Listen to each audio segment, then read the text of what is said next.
Le 8 mai 1945, un silence s'est abattu sur l'Europe comme aucun Européen vivant ne l'avait jamais connu. Le Troisième Reich, qui promettait de durer 1000 ans, n'avait duré que 12 ans.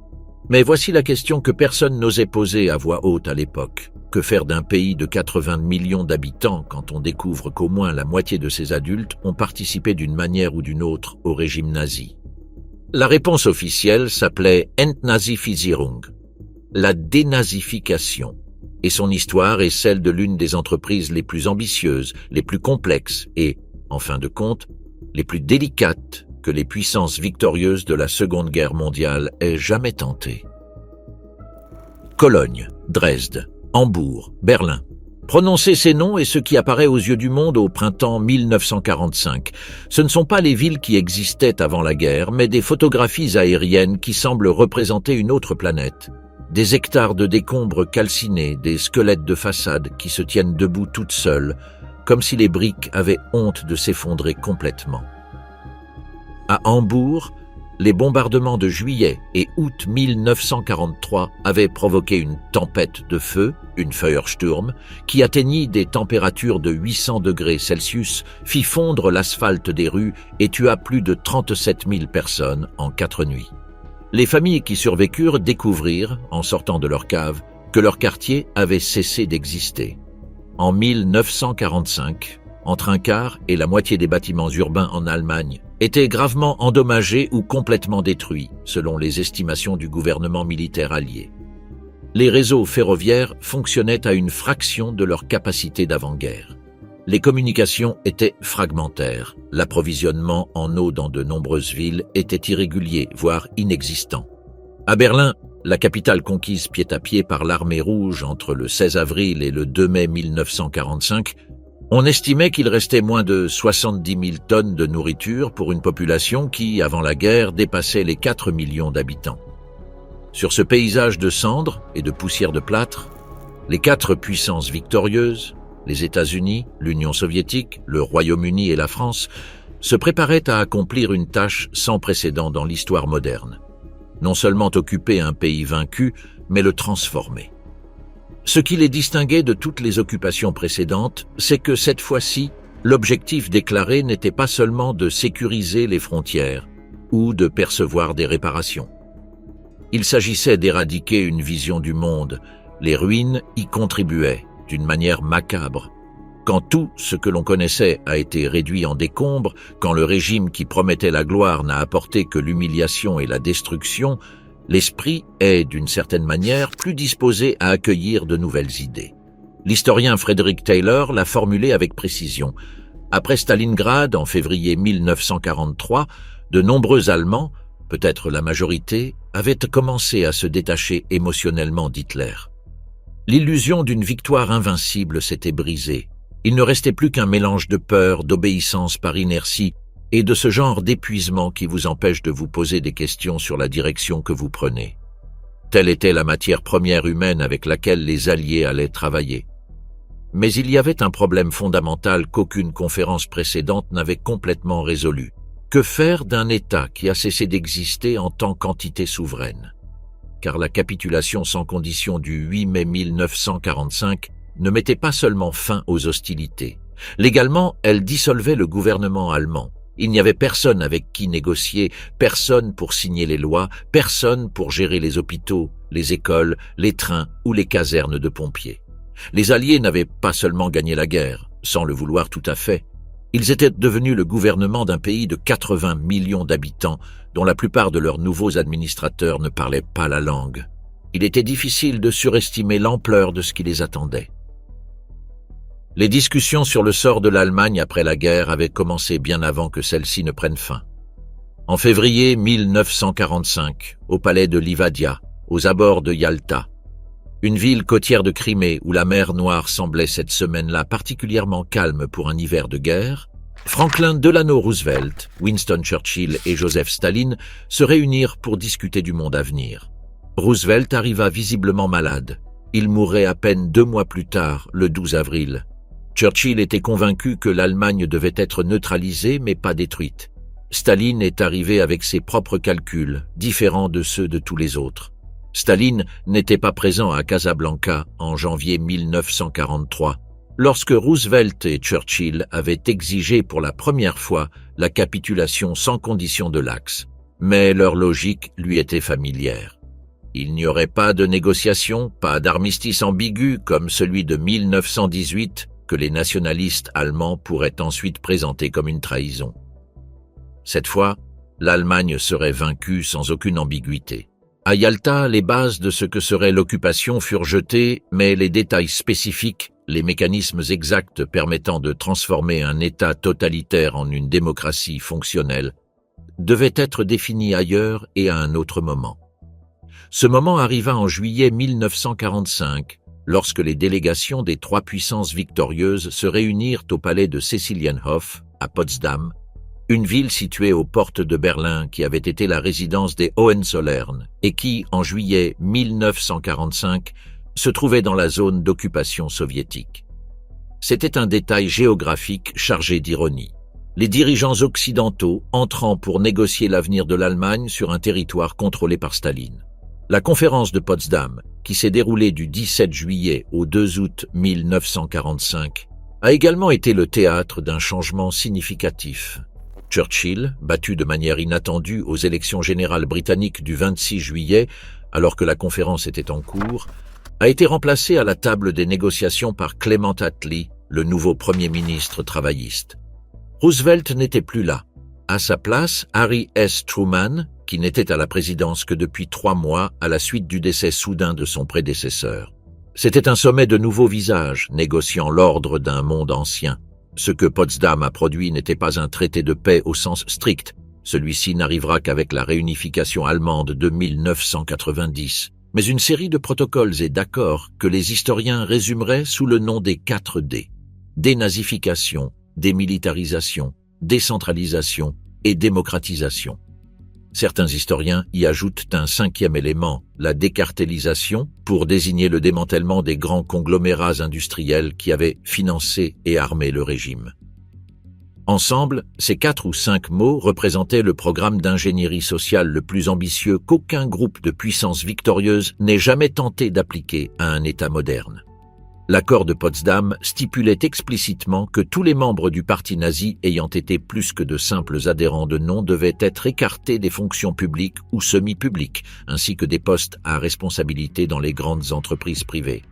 Les organisations nazies, la SS, la Gestapo, le SD, la SA, l'appareil de la Wehrmacht, devaient être dissoutes. Toutes les lois nazies instaurant une discrimination fondée sur la race, la croyance ou l'opinion politique seraient abrogées. Le système judiciaire allemand, qui avait fonctionné pendant 12 ans comme un instrument du régime, serait réorganisé de fond en comble. Derrière tout cela se cachait une discussion interne que les Alliés n'évoquaient pas volontiers, le débat sur le plan Morgenthau. Henry Morgenthau Jr., secrétaire au Trésor des États-Unis, avait proposé en 1944 et obtenu que Roosevelt l'approuve provisoirement lors de la conférence de Québec en septembre de cette année-là, un plan visant à transformer l'Allemagne en un pays essentiellement agricole, dépouillé de toute infrastructure industrielle. La logique était que si l'Allemagne ne pouvait pas produire d'acier, elle ne pouvait pas fabriquer de chars. L'industrie lourde de la Ruhr et de la Sarre serait internationalisée ou démantelée. L'Allemagne deviendrait un patchwork d'États fédéraux ruraux, incapables de déclencher à nouveau une guerre industrielle. La proposition fut divulguée à la presse, qui l'accueillit avec hostilité. Le Wall Street Journal la qualifia de plan carthaginois. L'opinion publique américaine réagit négativement. Et Roosevelt, qui mourut en avril 1945 sans avoir établi de politique définitive, laissa à son successeur Truman la responsabilité de décider.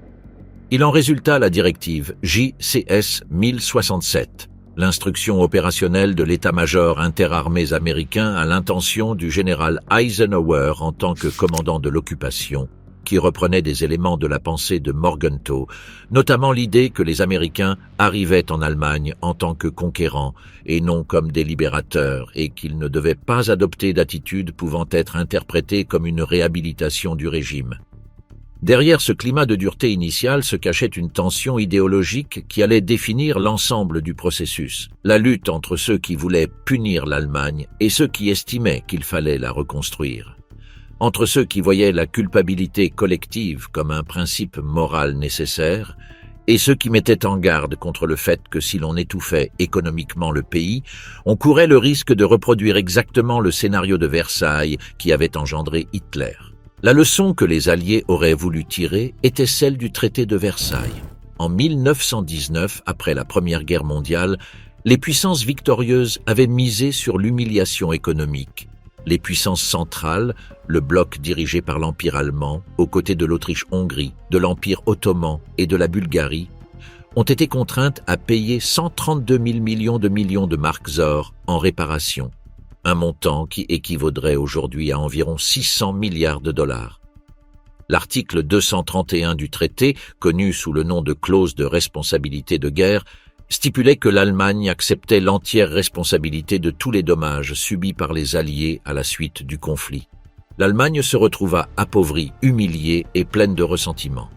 Ce ressentiment fut précisément le terreau qui permit à Hitler de construire son mouvement politique au cours des années 1920.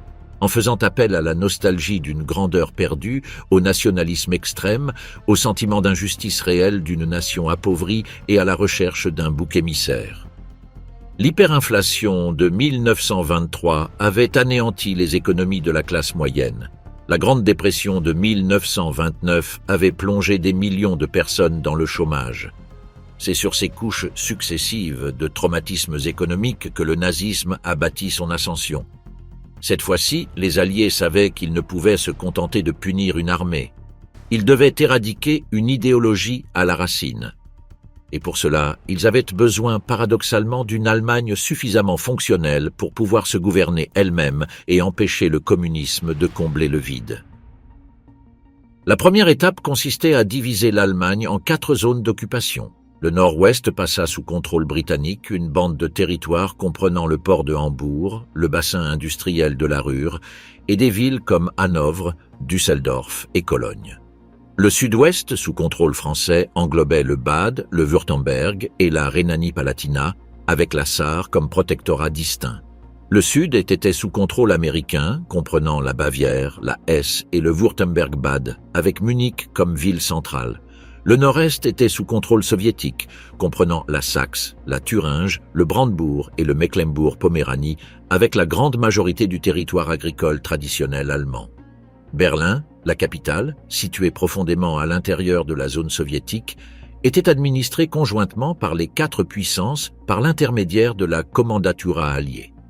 La ville était à son tour divisée en 4 secteurs, le nord-est soviétique, le nord-ouest britannique, le sud américain et le sud-ouest français. Cette structure allait donner lieu des décennies plus tard au scénario le plus tendu de la guerre froide, mais en 1945, il s'agissait simplement d'une tentative de gouverner en collaboration une métropole détruite. Le problème immédiat était que chacune de ces 4 puissances était arrivée à la table des négociations avec une vision radicalement différente de ce que signifiait exactement la dénazification, et avec des intérêts nationaux qui, dans plusieurs cas, entraient en conflit direct avec l'objectif déclaré de transformer l'Allemagne. Les Américains sont arrivés avec l'approche la plus systématique et la plus grande certitude morale.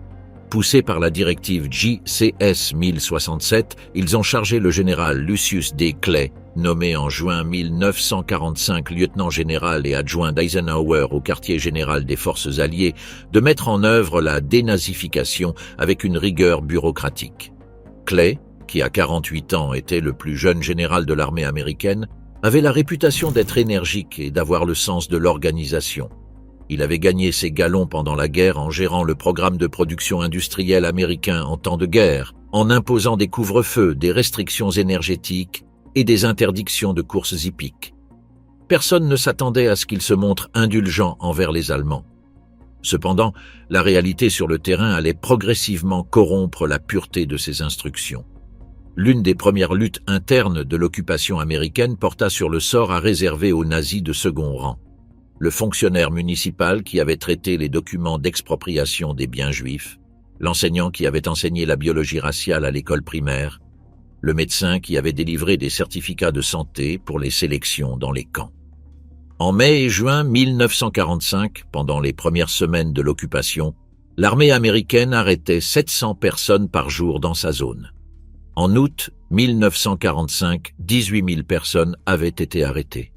En septembre, 82 000 se trouvaient dans des camps d'internement rien que dans la zone américaine, en attente de jugement.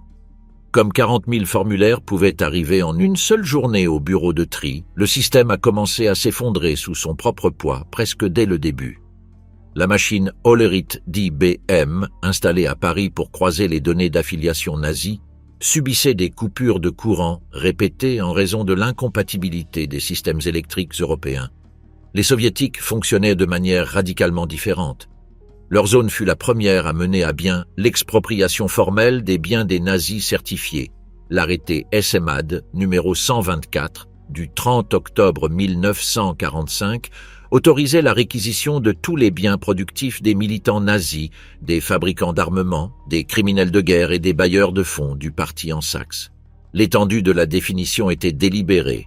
Toute entreprise ayant produit du matériel de guerre, ce qui, dans les dernières années du Reich, concernait pratiquement toute entreprise d'une certaine taille, pouvait être nationalisée au titre de cette catégorie. Dans le même temps, la réforme agraire soviétique démolit en quelques semaines la structure foncière qui existait en Allemagne de l'Est depuis des siècles, en expropriant les grands domaines Junkers de l'Est pour les distribuer aux colons et aux paysans sans terre. Il s'agissait à la fois une dénazification et une révolution sociale regroupées dans les mêmes décrets. Les Speziallager, camps spéciaux, qui ont fonctionné dans la zone soviétique entre 1945 et 1950, constituent l'un des chapitres les plus sombres de toute l'histoire de l'occupation. Outre les nazis avérés, ces camps abritaient des opposants politiques de toutes sortes qui constituaient des obstacles à la soviétisation de l'Allemagne de l'Est. Des sociaux-démocrates refusant de fusionner avec les communistes, d'anciens officiers sans affiliation politique mais jouissant d'une influence locale, des entrepreneurs, des journalistes, des prêtres. Le camp de Sachsenhausen, à Oranienburg, le même complexe qui avait servi de camp de concentration nazi entre 1936 et 1945, fut reconverti en 1945 en camp spécial numéro 7 des forces soviétiques. Les conditions y étaient brutales. Surpeuplement extrême, alimentation insuffisante, absence de soins médicaux. On estime qu'entre 1945 et 1950, quelques 42 000 prisonniers sont morts dans ces camps soviétiques. Pendant des décennies, leur existence a été officiellement niée. Ce n'est qu'avec l'ouverture partielle des archives de l'URSS et de l'ancienne RDA dans les années 1990 qu'il a été possible d'en documenter l'ampleur avec une certaine précision. Les Britanniques héritèrent de la zone la plus industrialisée du pays, la Ruhr avec ses mines de charbon et ses aciéries, et, dès le début, leur priorité fut opérationnelle plutôt qu'idéologique. Leur machine de dénazification était moins ambitieuse dans ses prétentions que celle des Américains, mais ses résultats concrets ne furent pas nécessairement pires. Le brigadier Heyman, qui dirigeait les affaires intérieures de la commission de contrôle britannique, en est rapidement venu à la conclusion que la manière la plus efficace de gérer le processus était de faire juger les Allemands par des Allemands. Cette idée, qui semblait à première vue déléguer la responsabilité de manière intelligente, avait une conséquence inévitable. Les juges qui jugeaient les anciens nazis étaient souvent eux-mêmes d'anciens nazis ou des personnes dont le passé sous le régime n'était pas irréprochable. Les Français n'avaient jamais été invités aux conférences de Yalta ou de Casablanca. Leur inclusion en tant que quatrième puissance d'occupation était le résultat d'une négociation politique et non d'un poids militaire. Les forces de Gaulle avaient libéré le territoire français, mais n'avaient pas décidé de l'issue de la guerre. Cela leur conférait une légitimité symbolique importante. La France était une grande puissance coloniale qui ne pouvait être écartée du redécoupage de l'Europe, mais aussi une perspective spécifique marquée par 4 années d'occupation allemande. Leur commandant sur le Rhin avait une mémoire incarnée de ce que signifiait le nazisme, que les Américains, venus d'un autre continent, ne pouvaient avoir de la même manière. La zone française se caractérisait en outre par l'effort de reculturation le plus explicite. L'étude du français devint obligatoire dans les écoles de cette zone, supplantant l'anglais, et des professeurs et assistants culturels français furent envoyés dans les établissements scolaires allemands dans le but de façonner l'identité culturelle des générations suivantes. Il s'agissait d'une forme d'impérialisme doux dotée d'une certaine cohérence pédagogique, même si son accueil parmi les jeunes Allemands fut mitigé. 4 zones. 4 perspectives, 4 agendas. L'Allemagne est devenue un laboratoire de méthodologies différentes pour résoudre un problème qu'aucun pays n'avait eu à affronter à cette échelle. Et la concurrence entre ces méthodologies n'a pas tardé à révéler que le seul principe qu'elles partagèrent véritablement était qu'aucune d'entre elles ne pouvait se permettre de paraître plus modérée que les autres. La première chose sur laquelle tout le monde s'est mis d'accord concernait l'urgence, arrêter les nazis les plus évidents. Au cours des premiers mois de l'occupation, les 4 puissances ont procédé à ce qui a été officiellement appelé les « automatic arrests », des arrestations automatiques de membres actifs de l'appareil nazi occupant des postes de pouvoir, des policiers ayant fait partie de la Gestapo, des fonctionnaires civils ayant appliqué les lois raciales, des membres de la SS, la Schutzstaffel, l'élite paramilitaire d'Hitler, à tous les échelons, des officiers du haut commandement militaire accusés de crimes de guerre, des chefs d'entreprise qui avaient eu recours au travail forcé provenant des camps de concentration. Sans procès préalable, ces personnes étaient arrêtées et emmenées dans des camps d'internement alliés.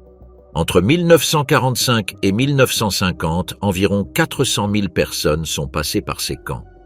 La plupart étaient gérés par les alliés occidentaux, mais la plus grande partie des détenus étaient concentrés par les soviétiques dans leur zone. Et c'est là qu'apparaît l'une des premières failles du processus. Les soviétiques n'emprisonnaient pas seulement des nazis.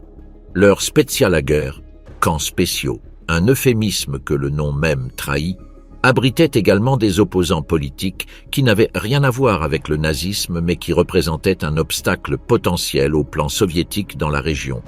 Sociaux-démocrates, syndicalistes non communistes, conservateurs influents au niveau local, toute personne susceptible d'entraver la future satellisation politique de l'Allemagne de l'Est. On estime qu'entre 1945 et 1950, quelques 42 000 prisonniers sont morts dans ces camps soviétiques de faim, de maladie et en raison de conditions de surpeuplement extrêmes, bien que ce chiffre ait été dissimulé pendant des décennies et n'ait été révélé qu'avec l'ouverture partielle des archives soviétiques dans les années 1990. Parallèlement, le parti nazi a été formellement interdit. Toute personne surprise à propager ses idées pouvait être condamnée à mort. C'était là, du moins en théorie, la plus claire de toutes les mesures. L'organisation criminelle qui avait gouverné l'Allemagne pendant 12 ans cessait d'exister légalement. Mais dissoudre une organisation sur le papier est une chose. Éradiquer l'idéologie que cette organisation avait semée dans l'esprit de 2 générations en est une autre, tout à fait différente. Les nazis avaient été, entre autres, des génies du design visuel et de la propagande de masse. Leur modèle était conscient et explicite. Joseph Goebbels, le Reichsminister für Volksaufklärung und Propaganda, ministre de l'Éducation du peuple et de la propagande, avait étudié les mécanismes de la persuasion collective avec une minutie académique avant de les mettre au service de la destruction. Sous sa direction, le régime avait redécoré l'Allemagne de son iconographie pendant 12 ans, la croix gammée sur les bâtiments publics, sur les documents officiels, sur les drapeaux qui flottaient dans pratiquement chaque rue de chaque ville du pays. Ils avaient gravé leurs marques sur l'architecture monumentale, sur les panneaux des gares, sur les façades des tribunaux. Ils avaient rempli les bibliothèques de leurs livres et les écrans de cinéma de leurs discours. Dans la nuit du 10 mai 1933, à peine 3 mois après la prise du pouvoir, les étudiants nazis avaient brûlé plus de 25 000 livres sur l'Opernplatz de Berlin, aujourd'hui rebaptisé Bebelplatz, tandis que Goebbels haranguait 40 000 personnes, le micro allumé et les projecteurs éclairant le bûcher pour les actualités cinématographiques. Les œuvres de Heinrich Heine, Sigmund Freud, Karl Marx, Bertolt Brecht, Erich Kästner et Ernest Hemingway ont brûlé cette nuit-là. L'autodafé s'est répété simultanément dans plus de 20 villes universitaires, avec des défilés aux flambeaux et des cérémonies ritualisées que Goebbels avait coordonnées avec une précision propagandiste. Au total, quelques 2500 personnes, écrivains, artistes, intellectuels, se sont retrouvés en exil dans les années qui ont suivi. Les Alliés ont hérité de ce paysage physique et ont dû le démanteler pièce par pièce. Mais ils ont également hérité du problème conceptuel inhérent à tout processus de purification culturelle. Où s'arrête la destruction nécessaire d'une idéologie criminelle et où commence la censure qui reproduit les méthodes de l'ennemi que l'on vient de vaincre. La première mesure, et l'une de celles qui perdurent encore aujourd'hui en tant que loi en vigueur en République fédérale d'Allemagne, fut l'interdiction totale de l'usage public de la croix gammée. Son affichage devint un délit pénal. Le paragraphe 86 du Code pénal allemand, dans sa forme actuelle, interdit l'utilisation des symboles d'organisations anticonstitutionnelles, une catégorie qui inclut la croix gammée, le salut nazi et les insignes des SS. La loi prévoit des exceptions explicites pour les usages éducatifs, artistiques, scientifiques et journalistiques, une distinction que les rédacteurs d'après-guerre ont eux-mêmes introduite pour éviter que cet instrument de condamnation ne devienne un instrument d'ignorance. Les forces américaines ont pris le contrôle des médias dans leur zone avec une exhaustivité surprenante, même réévaluée des décennies plus tard. 37 journaux allemands sont passés sous contrôle américain, 6 stations de radio, 314 théâtres, 642 cinémas, 101 magazines, 237 maisons d'édition, plus de 7400 librairies et imprimeries. Pour gérer cette infrastructure et s'assurer que ce qui en sortait correspondait à la vision alliée de la Nouvelle-Allemagne, l'armée américaine a créé l'Information Control Division, la division de contrôle de l'information qui non seulement supprimait le matériel nazi, mais produisait et distribuait activement du matériel pro-démocratique, des reportages sur les crimes du régime, des nouvelles des procès de Nuremberg et des analyses politiques visant à façonner une opinion publique qui, depuis 12 ans, ne consommait que la version nazie de la réalité. Avec cette infrastructure sous son contrôle, l'armée américaine fit quelque chose que ses propres hauts gradés reconnurent avec un certain malaise. Elle dressa des listes de livres considérés comme une menace idéologique et procéda à leur confiscation et à leur destruction. La liste allemande des titres interdits, établie par la direction militaire américaine en collaboration avec des experts en propagande et des représentants culturels, comptait des milliers d'entrées. Mais la destruction ne fut pas spectaculaire, il n'y eut pas de bûcher public. La direction militaire des États-Unis reconnut explicitement le parallèle gênant avec les autodafés de 1933 et décida que la visibilité de ce geste était précisément ce qu'il fallait éviter. Les volumes ont été broyés en silence dans de grandes usines de papier. Le résultat matériel était identique à celui d'un autodafé. Le livre cessait d'exister, mais l'absence de cérémonie rendait l'opération moins visible, moins critiquable, et, selon la vision des planificateurs américains, moins comparable. L'ironie n'échappait à personne qui y réfléchissait 2 minutes. Les musées consacrés à la glorification des idées nazies ou des soldats des unités d'élite du Reich furent également liquidés. Leurs collections furent confisquées ou détruites. Les œuvres d'art qui exaltaient les idéaux du régime, ce qui comprenait vraisemblablement un nombre considérable de peintures épiques représentant Hitler posant comme un chevalier teutonique médiéval ou des représentations héroïques du front de l'Est, finirent dans des entrepôts militaires américains ou furent tout simplement éliminés. L'art nouveau produit dans la zone américaine a également été soumis à des restrictions. Les thèmes, les styles et les cadres de référence que le régime avait activement promus, le néoclassicisme héroïque, les représentations de la race aryenne sous forme sculpturale, l'esthétique des masses en mouvement, étaient proscrits. Dans les rues, des équipes entières de soldats alliés parcouraient le pays de manière systématique. Ils grattaient les croix gammées gravées sur les façades des bâtiments qui portaient la marque du régime depuis 1933 ou avant. Ils décrochèrent les drapeaux des façades des mairies et des casernes. Ils retiraient les bustes d'Hitler des places, des écoles et des bureaux publics. Ils rebaptisaient les rues, les places et les gares qui portaient des noms nazis. L'Adolf Hitler Platz redevint dans de nombreux cas simplement Marktplatz ou Hauptplatz. Ils ramassaient les timbres, les formulaires et les en-têtes de papier ornés de l'aigle impérial et de la croix gammée qui remplissaient les archives et les tiroirs de toute l'administration publique. C'était un travail physique, méthodique, et, à cette échelle, absolument sans précédent dans l'histoire. Aucune occupation antérieure n'avait abordé la matérialité d'une idéologie vaincue avec une telle systématique, et pourtant tous ceux qui y participaient savaient qu'ils s'attaquaient aux symptômes, et non à la cause. Les symboles disparaissaient, les idées restaient dans les esprits de ceux qui les avaient utilisées. La bataille la plus difficile ne serait pas de gratter la pierre, mais de changer les mentalités. Le 18 mai 1945, dans la petite ville bavaroise de Nammering, près de Passau, des soldats américains ont contraint les habitants des villages voisins a marché jusqu'à un champ où gisaient les corps de plusieurs centaines de prisonniers massacrés lors de l'une des dernières marches de la mort organisées par le régime. Les villageois, des gens qui avaient vécu à quelques kilomètres des camps et qui, officiellement, n'étaient au courant de rien, ont été contraints de regarder. Certains ont reçu des pelles et ont dû aider à enterrer les morts dans la dignité. Cette scène n'était pas improvisée. Elle s'inscrivait dans une stratégie. Les Alliés avaient conçu une opération de guerre psychologique sophistiquée qui allait bien au-delà des affiches et des tracts. Son objectif central était de susciter au sein de la population allemande ce que les planificateurs appelaient la Collective Schuld, la culpabilité collective. L'impossibilité psychologique de se distancier des crimes du régime en invoquant l'ignorance, la passivité ou la distinction entre le nazisme et le peuple allemand ordinaire. Si cette distance existait, si les Allemands pouvaient se dire que c'était les nazis qui avaient fait cela et non eux, alors la réforme morale nécessaire pour construire une démocratie stable était impossible. L'enjeu intellectuel était énorme, tout comme le risque.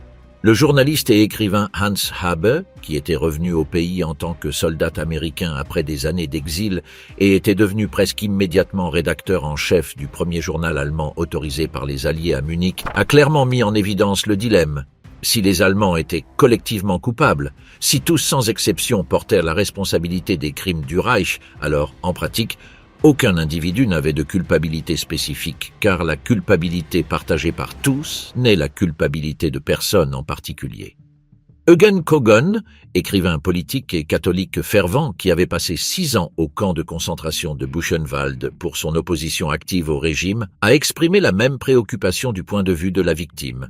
La stratégie de la culpabilité collective suscitait chez de nombreux Allemands une réaction défensive qui ne favorisait pas une véritable réflexion mais le déni et le ressentiment. Mais l'armée américaine, au milieu de l'année 1945, subissait ses propres pressions. Les sondages réalisés auprès des soldats affectés en Allemagne montraient qu'une proportion significative d'entre eux, dans certains régiments jusqu'à 60 ou 70% selon les témoignages recueillis, considéraient l'ensemble des Allemands comme des ennemis et n'étaient pas particulièrement enclins à faire des distinctions. Le manuel distribué aux soldats américains avant leur entrée en Allemagne à l'automne 1944, 48 pages connues sous le nom de Pocket Guide to Germany, dont 2 millions d'exemplaires ont été distribués, avertissait « Ne faites confiance à personne, sauf à ceux de votre classe. Méfiez-vous particulièrement des jeunes Allemands âgés de 14 à 28 ans. Depuis 1933, la jeunesse allemande a été soigneusement et profondément endoctrinée pour la conquête du monde, le meurtre et la trahison. Le guide était explicite. Vous étiez en territoire ennemi, pas de fraternisation, c'était absolu. Sidney Bernstein, chef de la division de la guerre psychologique des forces alliées, a formulé l'objectif de la campagne de culpabilité collective avec une brutalité que le contexte semblait justifier. L'intention était de secouer et d'humilier les Allemands, de leur prouver au-delà de tout doute possible que ces crimes contre l'humanité avaient été commis et que le peuple allemand, et pas seulement les nazis et les SS, en portait la responsabilité. C'était un mandat qui reconnaissait implicitement quelque chose que les planificateurs alliés savaient et qu'aucun discours officiel ne pouvait dire à haute voix, que des millions d'Allemands ordinaires avaient eu connaissance d'aspects substantiels des crimes du régime ou auraient pu l'être s'ils avaient voulu y prêter attention. Les affiches furent le premier outil, le plus immédiat et le moins coûteux à produire. Le plus célèbre d'entre eux, diffusé dans toute l'Allemagne durant l'été 1945, montrait 7 photographies de cadavres de victimes du camp de concentration de Dachau après sa libération par les troupes américaines, surmontées d'un grand titre en noir sur fond blanc. Diese Schandtaten, eure Schuld. Ces atrocités, votre faute. Le texte sous les images était explicite. En 12 ans, les criminels nazis avaient torturé, déporté et assassiné des millions d'Européens. Des hommes, des femmes et des enfants avaient été persécutés jusqu'à la mort simplement parce qu'ils étaient juifs, tchèques, russes, polonais ou français. Et les Allemands avaient regardé en silence et l'avaient toléré.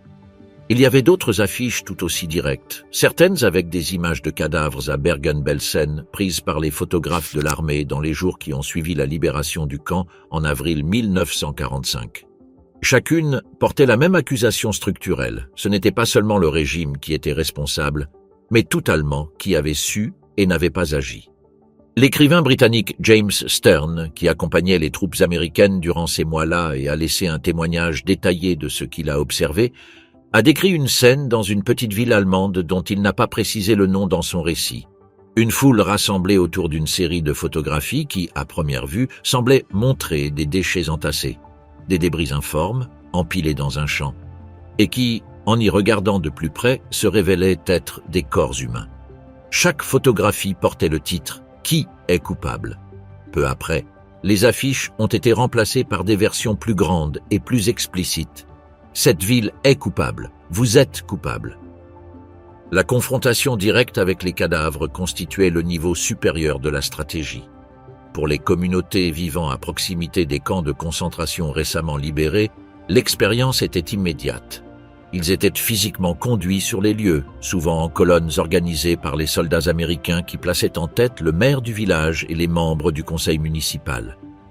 On leur montrait les baraques, les chambres à gaz, les crématoires, les fosses communes avec leurs couches superposées de morts. Dans certains cas, comme à Nammering, on leur donnait des pelles. Dans d'autres, comme à Nordhausen, où les prisonniers du camp de Dora avaient été contraints de fabriquer des fusées V2, les habitants des villages voisins furent obligés d'exhumer eux-mêmes les cadavres des fosses et de les transporter en brouette pour qu'ils soient enterrés dignement. Les réactions rapportées étaient diverses. Certains pleuraient, d'autres vomissaient. Certains gardaient une expression neutre que les interprètes décrivaient de manière imprécise comme de l'incrédulité ou un état de choc. Quelques-uns protestaient, insistant sur le fait qu'ils n'étaient au courant de rien. Les photographies prises ce jour-là montrent des visages que les historiens analysent depuis des décennies sans parvenir à un consensus. Culpabilité sincère, horreur authentique, déni défensif ou simplement l'épuisement de personnes qui avaient passé des années à survivre au sein d'un système qui les écrasait elles aussi. Pour ceux qui vivaient plus loin des camps, l'armée américaine transportait l'horreur directement dans les villages. Des camions chargés de cadavres étaient conduits sur les places publiques.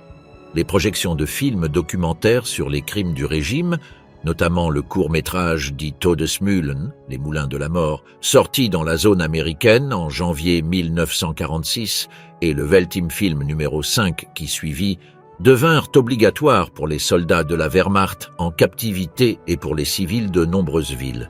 De nombreux spectateurs fondaient en larmes pendant les projections, d'autres sortèrent la tête basse. Certains tentèrent de refuser d'entrer et devaient être persuadés ou carrément conduits par des soldats. L'État allemand avait cru possible d'industrialiser la mort et de la maintenir hors du champ de vision de la majorité. Les Alliés étaient déterminés à prouver que c'était un mensonge. Le 20 novembre 1945, au palais de justice de Nuremberg, la ville qui avait été le théâtre des grands rassemblements du parti nazi, choisi délibérément pour que son nom devienne synonyme non pas du triomphe mais de la condamnation du Reich, débuta le procès le plus important du XXe siècle. Le tribunal militaire international jugea 24 des plus hauts responsables nazis tombés aux mains des Alliés. En tête de liste figuraient des noms qui, au cours des années précédentes, avaient incarné le pouvoir absolu. Hermann Göring, le Reichsmarschall, qui avait été commandant en chef de la Luftwaffe, président du Reichstag et héritier officiel d'Hitler jusqu'aux dernières semaines de la guerre, arriva au banc des accusés accompagné de 4 assistants, d'une infirmière, de 2 chauffeurs et d'une équipe de cuisine de 5 personnes. Il avait laissé derrière lui un train rempli d'œuvres d'art volées et suffisamment de caviar et de champagne pour des années. Joachim von Ribbentrop, le ministre des Affaires étrangères, qui avait signé le pacte Ribbentrop-Molotov en 1939. Wilhelm Keitel, chef de l'état-major en chef des forces armées. Ernst Kaltenbrunner, le successeur de Reinhard Heydrich à la tête des SS et l'un des architectes de l'Holocauste. Karl Dönitz, l'amiral que Hitler avait désigné comme son successeur dans son testament politique. Le procès dura 11 mois jusqu'au 1er octobre 1946. Le 1er octobre 1946, le tribunal rendit ses verdicts. 19 des 21 accusés présents furent déclarés coupables. 3 furent acquittés. 12 furent condamnés à mort. 3 furent condamnés à la prison à perpétuité. Les autres reçurent des peines comprises entre 10 et 20 ans de prison. Le 16 octobre 1946, 10 hommes furent conduits au gymnase du complexe pénitentiaire de Nuremberg et pendus. Hans Frank, le gouverneur général de la Pologne occupée, où il avait supervisé le massacre de millions de personnes. Wilhelm Frick, ministre de l'Intérieur, qui avait rédigé les lois de Nuremberg contre les Juifs. Julius Streicher, l'éditeur de l'hebdomadaire antisémite Der Stürmer. Alfred Rosenberg, l'idéologue du parti. Ernst Kaltenbrunner, Joachim von Ribbentrop, Fritz Sockel, le coordinateur du travail forcé qui avait entraîné des millions de personnes des territoires occupés pour les faire travailler dans les usines allemandes. Alfred Jodl, Wilhelm Keitel et Arthur Seyss-Inquart. Martin Bormann, le secrétaire personnel d'Hitler, fut condamné à mort par contumace. Pendant des décennies, on a spéculé sur le fait qu'il se soit échappé. En 1998, un test ADN réalisé sur ses restes, retrouvés à Berlin, confirma qu'il était mort dans les derniers jours de la guerre. Hermann Göring s'est suicidé la veille de son exécution, en avalant une capsule de cyanure dont les enquêtes ultérieures n'ont pas pu déterminer avec certitude comment il s'était procuré dans une cellule censée être surveillée. Ce que l'on sait, c'est que ces dernières semaines à la barre avaient été, paradoxalement, un spectacle. Le magazine Life a qualifié ces 2 semaines de plaidoirie en sa défense d'arrogante, astucieuse et intelligente. Göring avait savouré la vedette jusqu'au dernier moment. Mais Nuremberg n'était que la partie émergée de l'iceberg. Entre décembre 1946 et avril 1949, les États-Unis menèrent 12 procès supplémentaires dans ce même palais de justice. Au total, 199 accusés furent jugés lors de ces procès complémentaires. 161 furent condamnés et 37 condamnés à mort. Parmi les accusés figuraient des médecins qui avaient mené des expériences sur des êtres humains, des juges qui avaient perverti le droit au service du régime, des industriels qui avaient recouru au travail forcé, des commandants SS responsables des Einsatzgruppen, ces escadrons mobiles d'extermination qui opéraient derrière les lignes de front à l'Est. C'était la justice, elle était incomplète. Et la question à laquelle personne ne pouvait répondre de manière satisfaisante était « Que faire des 45 millions d'autres ?» À la fin de la guerre, environ 8,5 millions d'Allemands, soit environ 10% de la population totale du pays, étaient membres du parti nazi. Mais l'appareil de soutien au régime était bien plus vaste. Le Front allemand du travail comptait 25 millions d'adhérents. L'Œuvre d'assistance populaire nationale-socialiste, l'organisation sociale du parti, en comptait 17 millions. La Ligue des femmes nationales socialistes dépassait les 2 millions.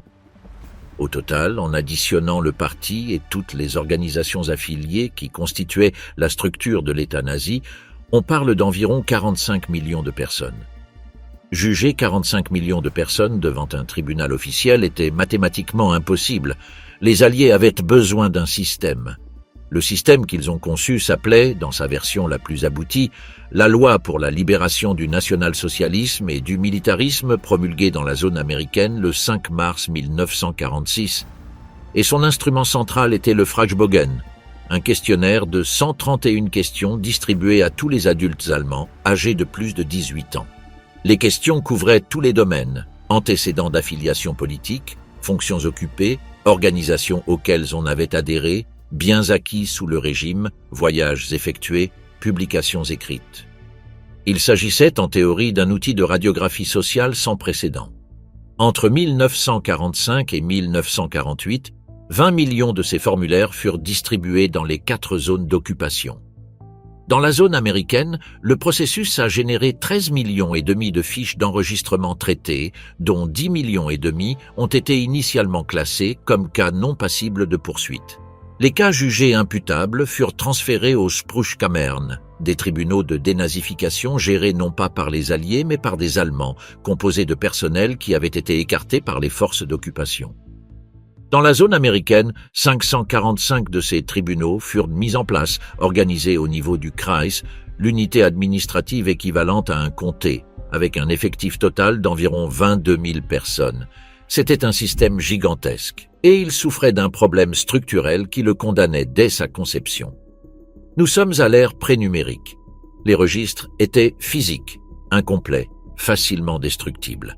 Dans les derniers jours du régime, d'énormes quantités de documents nazis avaient été incinérés.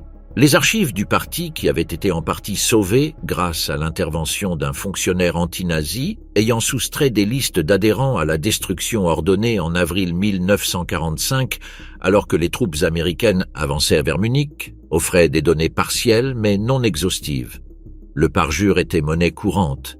Les gens mentaient systématiquement et, dans de nombreux cas, il était impossible de le prouver. Les tribunaux s'appuyaient largement sur des déclarations écrites d'amis, de voisins et de connaissances. Et c'est là qu'apparaissait le problème le plus profond. Dans une société où pratiquement tout le monde avait été impliqué d'une manière ou d'une autre dans le régime, où la cohésion sociale dépendait de ne pas dénoncer son voisin, la pression pour rédiger des déclarations favorables était énorme. Des dizaines de milliers d'Allemands au passé douteux ont obtenu des Persilschein, littéralement des certificats Persil, ainsi nommés d'après la célèbre marque de lessive, car ils blanchissaient la réputation de ceux qui les obtenaient, des documents qui blanchissaient leur passé en échange de peu plus que la bonne volonté de leur connaissance. Le résultat statistique est éloquent et accablant. Seulement 1,4% des personnes faisant l'objet d'une enquête ont été classées comme Hauptschuldiger, coupable principal. La grande majorité a été qualifiée de simple Mitläufer, suiveuse, littéralement quelqu'un qui s'est simplement laissé porter par le courant, ce qui entraînait au mieux une petite amende. La machine censée purger l'Allemagne de ses nazis, fonctionnant dans le monde réel avec toutes ses contraintes humaines, produisait des acquittés en série. La blague macabre qui circulait dans les couloirs de l'occupation disait que les Persilschein ne nettoyaient pas le linge, mais les crimes. Au fur et à mesure que le processus avançait, ou plus exactement qu'il s'enlisait, les différences entre les zones d'occupation devenaient de plus en plus visibles. Dans la zone américaine, l'approche initiale était la plus agressive en termes de purge idéologique. Toute personne ayant été un nazi actif était expulsée de son poste au sein de l'administration. La politique était claire sur le papier. Dans la pratique, cela créait un problème logistique insurmontable. Dans l'Allemagne nazie, il était pratiquement impossible de gravir les échelons de la fonction publique sans au moins feindre un certain enthousiasme pour le parti. Si tous ceux qui avaient manifesté cet enthousiasme étaient renvoyés, l'administration du sud-est de l'Allemagne se retrouvait paralysée. Et cette paralysie n'était pas abstraite. Sans fonctionnaires formés pour gérer les réseaux d'eau, les registres d'état civil ou les réseaux de distribution alimentaire, des gens mouraient. L'historien Frederick Taylor documente un cas illustratif. En août 1946, une explosion de poussière de charbon a piégé des centaines de mineurs dans une mine à Unna, dans la zone britannique. Bon nombre des inspecteurs de la mine avaient été licenciés en raison de leurs affiliations nazies. Leurs remplaçants, recrutés parmi le personnel à la retraite, ne disposaient plus des compétences techniques nécessaires. Les équipes de secours ne disposaient pas des compétences essentielles. Le seul expert en lutte contre les incendies souterrains disponibles était un ancien nazi qui venait de sortir d'un centre de détention. Il a dû être conduit directement de la prison à la mine pour diriger l'opération de sauvetage. La catastrophe d'Unna a coûté la vie à 418 personnes et est devenue la pire tragédie minière de l'histoire allemande.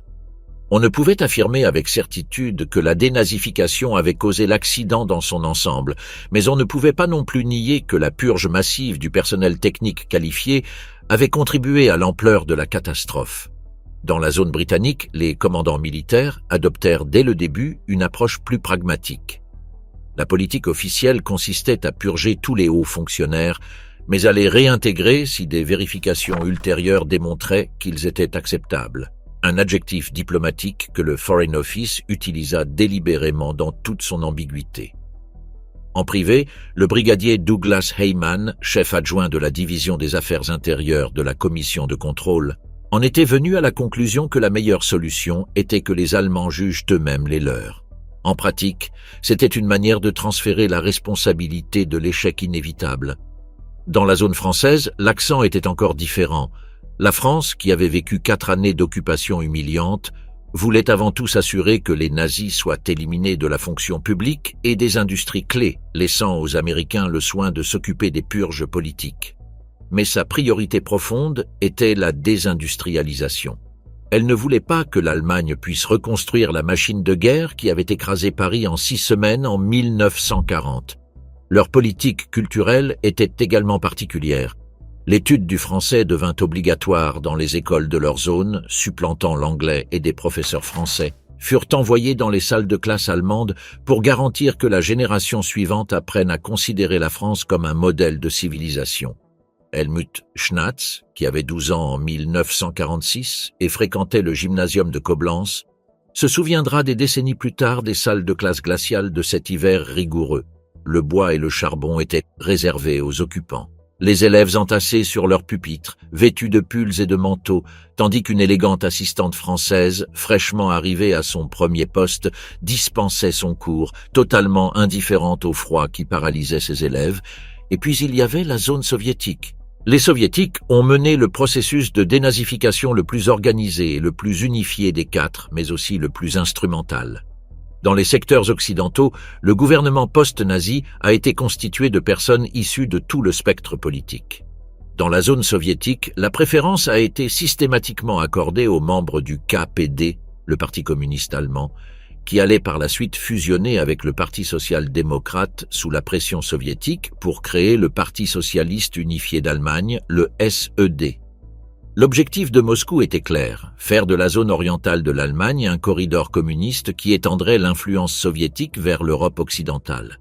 Pour financer la reconstruction de leur propre territoire, dévasté par l'invasion nazie entre 1941 et 1944, les soviétiques ont démonté et expédié en Union soviétique une grande partie de l'infrastructure industrielle de leur zone, machines d'usine, locomotives, équipements de télécommunications, matériel scientifique.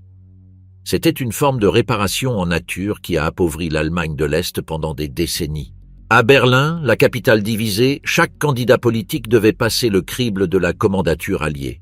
Il en résultait un filtre absurde. Les quatre alliés devaient se mettre d'accord sur chaque nom. Dans le contexte des tensions croissantes de la guerre froide, cet accord devenait de plus en plus difficile à obtenir. La dénazification est morte 2 fois. La première fois lentement, étouffée par ses propres contradictions internes. La seconde fois, rapidement, exécutée par la logique de la guerre froide. Dès 1947, la coalition qui avait vaincu le nazisme était en train de se désagréger. Les tensions entre Américains et Soviétiques avaient commencé bien avant, mais c'est avec le discours de Winston Churchill à Fulton, dans le Missouri, le 5 mars 1946. Où il évoqua un rideau de fer séparant l'Europe de Stettin, sur la Baltique, jusqu'à Trieste, sur l'Adriatique, qu'il devint clair pour tous les observateurs que l'alliance anti-nazie avait été une nécessité tactique et non une communauté de valeurs. Pour les Américains, le communisme commença à supplanter le nazisme en tant que menace existentielle numéro 1. Et dans ce nouveau contexte, l'Allemagne, ou plus exactement l'Allemagne de l'Ouest, cessait d'être un problème à résoudre pour devenir un atout à recruter. La loyauté allemande envers le bloc occidental valait plus que la pureté idéologique du processus de dénazification. La logique était simple et brutale. Les nazis qui n'étaient pas utiles aux Alliés étaient éliminés. Ceux qui l'étaient survivaient, et parfois, ils prospéraient. Le cas le plus emblématique et le mieux documenté de cette transaction morale fut l'opération Paperclip, le programme secret américain visant à recruter les meilleurs scientifiques du Reich et à les faire venir aux États-Unis.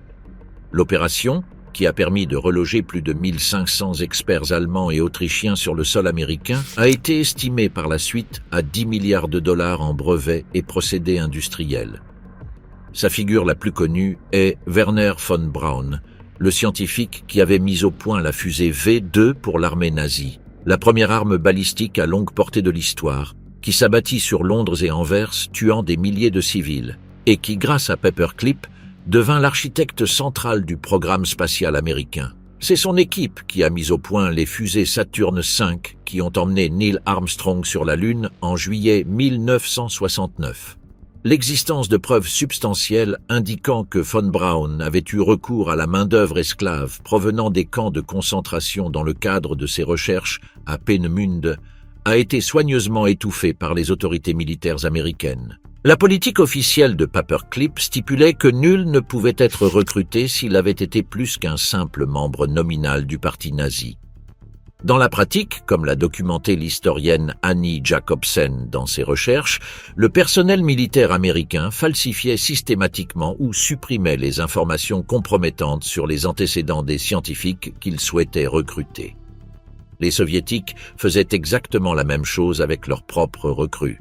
En pratique, ce sont les nazis les plus incompétents ou les moins utiles, ceux qui n'avaient rien à offrir à aucune des grandes puissances en concurrence, qui étaient les plus susceptibles de tomber sous le coup de la machine punitive de la dénazification, tandis que les techniciens, les scientifiques, les stratèges militaires et les dirigeants industriels de premier plan trouvaient refuge sous l'aile de l'une ou l'autre superpuissance. En février 1948, les Soviétiques furent les premiers à annoncer officiellement la fin de leur procédure de dénazification. Les autres ne tardèrent pas à suivre. Le 11 mai 1951, le Parlement fédéral allemand nouvellement constitué, le Bundestag, adopta la loi numéro 131. Il s'agissait d'un texte de quelques pages aux conséquences considérables. Il permettait à tous ceux qui avaient été licenciés en 1945 au titre de Mitläufer, suiveur, ou de Minderbelasteter, contemporains moins impliqués, de réintégrer leur poste dans la fonction publique. Le 6 octobre 1952, un nouveau décret rétablissait formellement les droits de tous ceux qui avaient été écartés de la vie publique en raison de leurs affiliations au parti nazi ou à la Wehrmacht. Et à partir de ce moment-là, la discrimination dans l'emploi ou la vie civile fondée sur ces affiliations passées fut déclarée illégale. En d'autres termes, l'État allemand qui avait émergé des ruines du nazisme a érigé en délit la discrimination à l'égard des anciens nazis. La justification avancée par le chancelier Konrad Adenauer, premier chef du gouvernement de la République fédérale, élu le 15 septembre 1949 par le Bundestag à la majorité d'une voix, la sienne, était d'un pragmatisme brutal. Le fascisme avait tellement imprégné le système politique et la fonction publique allemand qu'il ne restait plus personne sans passé compromettant pour gouverner le pays. « On ne jette pas l'eau sale tant qu'on n'a pas d'eau propre », répondit-il lorsqu'on l'interrogea sur ses choix en matière de personnel. La réalité de l'administration allemande des années 1950 confirme ce que cette phrase implique. En août 1950, un quart de tous les chefs de service dans les ministères fédéraux centraux étaient d'anciens membres du parti nazi. En Bavière, entre 30 et 60% des fonctionnaires du gouvernement du Land étaient d'anciens nazis au moment de la fondation de l'État fédéral, en 1949. En Hesse, cette même année, 85% des fonctionnaires civils initialement démis de leurs fonctions par les dénazificateurs avaient réintégré leur poste. Le cas le plus représentatif et le plus inquiétant de cette période fut celui de Hans Globke. Ce fonctionnaire avait servi au ministère nazi de l'Intérieur en tant que l'un des rédacteurs des commentaires juridiques sur les lois de Nuremberg de 1935, ces lois raciales qui privèrent les Juifs allemands de leur citoyenneté et constituèrent le cadre juridique de l'Holocauste. Le ministre nazi de l'Intérieur, Wilhelm Frick, le décrivait le 25 avril 1938 comme « le fonctionnaire le plus compétent et le plus efficace de mon ministère en matière de rédaction de législation antisémite ». Après la guerre, Hans Globke devint secrétaire d'État à la chancellerie fédérale, l'homme de confiance le plus proche du chancelier Adenauer, celui qui, sur le plan opérationnel, transmettait les documents au chef du gouvernement. Lorsque, en 1960, Adolf Eichmann fut capturé à Buenos Aires par le Mossad et conduit à Jérusalem pour y être jugé pour ses crimes en tant que coordinateur logistique de l'Holocauste, le plus terrifié des fonctionnaires de Bonn n'était pas Adenauer, mais Globke. Il avait contribué à établir le cadre juridique dans lequel Eichmann avait opéré, et il existait un risque que le nom de Globke soit évoqué lors du procès de Jérusalem. Des enquêtes ultérieures ont révélé que le service fédéral de renseignement allemand, le BND, dont le premier directeur était Reinhard Gehlen, ancien chef des services de renseignement de la Wehrmacht sur le front de l'Est, en était venu à recruter un informateur au sein de l'équipe de défense d'Eichmann afin de contrôler ce que l'accusé pourrait dire. Globke prit tranquillement sa retraite aux côtés d'Adenauer en 1963 et reçut la Grande Croix du Mérite de la République fédérale. Il mourut à Bonn en 1973. Adenauer n'était pas naïf quant à ce qu'il faisait. Sa politique privilégiait l'intégration plutôt que la purification, estimant que des millions d'Allemands au passé compromis seraient plus enclins à soutenir la nouvelle démocratie s'ils sentaient qu'ils y avaient leur place. C'était un calcul politique qui, en termes de stabilité immédiate, a fonctionné. Mais il a eu un prix silencieux. Dans l'Allemagne des années 1950 s'installa ce que les historiens ont appelé un silence communicatif. Le miracle économique, le Wirtschaftswunder, la prospérité croissante, les nouveaux réfrigérateurs, les voitures, les téléviseurs agissaient comme une anesthésie sociale. On ne posait pas de questions sur le passé, ni autour des tables familiales, ni dans les écoles, ni au Parlement. Les parents ne racontaient pas à leurs enfants ce qu'ils avaient fait ou su pendant les années du Reich, et l'État, en silence, les protégeait. La fissure dans le mur du silence est apparue en 1958 de manière tout à fait fortuite. Un ancien membre d'un des Einsatzgruppen, ces escadrons mobiles d'extermination qui opéraient à l'Est, exécutant en masse des Juifs, des Tziganes et des commissaires politiques soviétiques pendant l'avancée allemande entre 1941 et 1943, a tenté d'accéder à la fonction publique dans le Land de Bade-Wurtemberg. Les vérifications de routine effectuées lors de son candidature ont mis au jour son passé, et ce passé a conduit à d'autres noms, et ces noms en ont révélé d'autres. Le procès qui s'ensuivit, connu sous le nom de « procès d'Ulm », fut la première affaire de meurtre de masse jugée en Allemagne de l'Ouest depuis la fondation de l'État fédéral. Le fait que 10 hommes responsables de la mort de plus de 5000 personnes dans la région baltique aient mené une vie parfaitement ordinaire et respectable dans différents coins de l'Allemagne de l'Ouest pendant plus d'une décennie a provoqué un choc que ni l'amnésie collective ni le pragmatisme d'Adenauer ne pouvaient contenir. Conséquence directe de ce scandale, l'Office central des administrations judiciaires des Länder pour l'élucidation des crimes du national-socialisme a été créé en 1958 avec siège à Ludwigsburg. Sa mission : coordonner au niveau fédéral les enquêtes et les poursuites relatives aux crimes nazis commis hors de la juridiction ordinaire allemande, dans les territoires occupés, dans les camps d'extermination, derrière les lignes de front. Il s'agissait de la première institution systématique, centralisée et indépendante dédiée exclusivement à cette fin. L'ironie historique que le livre de Frederick Taylor lui-même souligne avec précision, parmi les premiers membres de l'office de Ludwigsburg, y compris son premier directeur, Erwin Schül, se trouvaient des personnes qui avaient appartenu au parti nazi. En 1958, l'Allemagne n'avait d'autre choix que de faire appel pour poursuivre les nazis, à des personnes qui avaient elles-mêmes été, dans une certaine mesure, nazies. À partir de ce moment, le nombre de procédures judiciaires a considérablement augmenté. L'existence du bureau de Ludwigsburg a également favorisé l'allongement des délais de prescription pour les crimes nazis. En 1979, le meurtre commis dans un contexte nazi a été déclaré imprescriptible en Allemagne. Les enquêtes et les poursuites pouvaient se poursuivre jusqu'au décès des coupables. Au total, entre 1945 et 2004, les tribunaux ouest-allemands ont condamné près de 6500 personnes pour des crimes liés au régime nazi. Et des enquêtes préliminaires ont été ouvertes contre plus de 100 000 accusés. Le silence communicatif des années 1950 n'était pas éternel, il avait une limite générationnelle.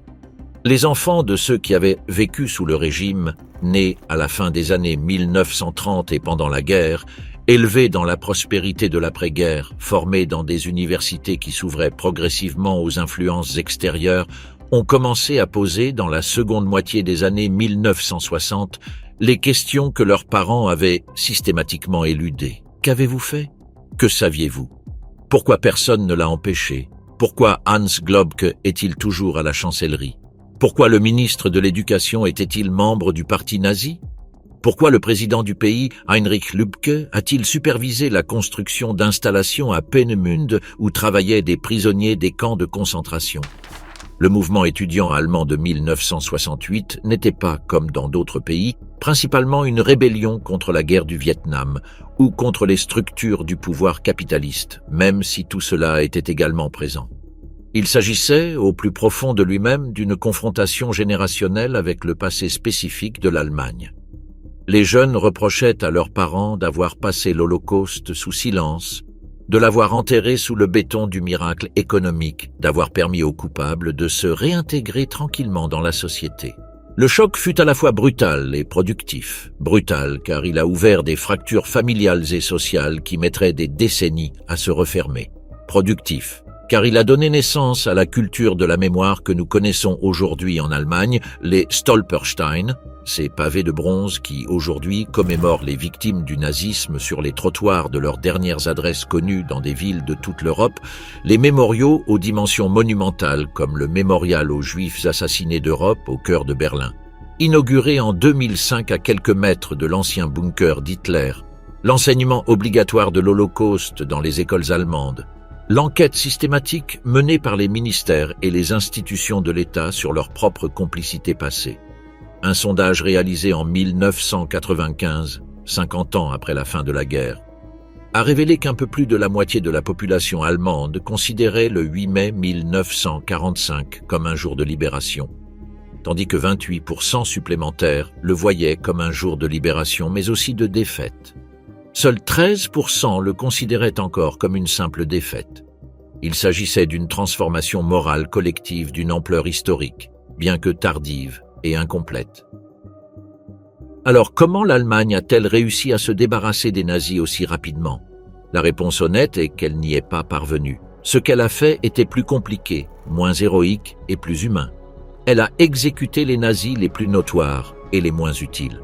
Elle en a emprisonné quelques milliers, elle en a jugé plusieurs centaines de milliers à travers un système bureaucratique plein de failles qui a classé la plupart d'entre eux comme des partisans passifs et leur a infligé une amende. Elle a ignoré ceux qui possédaient les compétences techniques dont les superpuissances avaient besoin.